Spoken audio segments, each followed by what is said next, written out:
एक महत्त्वाची घडामोड आहे ती म्हणजे बीडमध्ये मशिदीत स्फोट झाला आणि त्यानंतर आता खबरदारी विशेष घेतली जाते। नाशिक पोलिसांकडून ही खबरदारी घेतली जाते।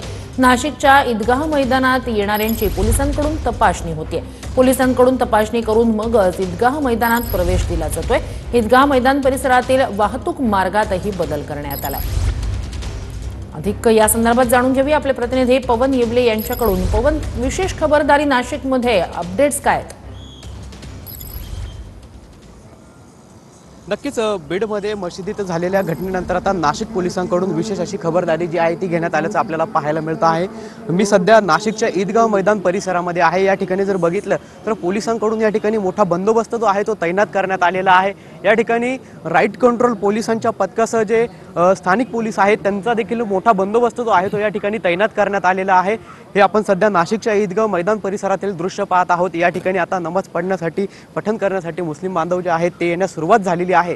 मात्र काल बीडमध्ये घडलेल्या घटनेच्या पार्श्वभूमीवरती आज नाशिकमध्ये खबरदारी जी आहे ती घेण्यात आलेली आहे।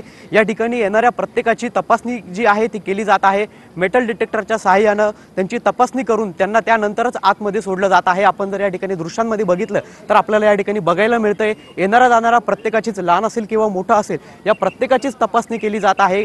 त्याचबरोबर त्यांनी आणलेल्या बॅगांमध्ये काय आढळतं का याची देखील जी तपासणी आहे ती पोलिसांकडून केली जात आहे। या ठिकाणी जर बघितलं आपण तर या गेटवरती देखील आपल्याला या ठिकाणी मेटल डिटेक्टर जे आहे ते लावण्यात आल्याचं पाहायला मिळत आहे। मात्र ज्या ईदगाह मैदान नक्कीच पवन, अपडेट्स तुमच्याकडून घेत राहू। तुर्तास धन्यवाद तुम्ही दिलेल्या संपूर्ण माहितीसाठी।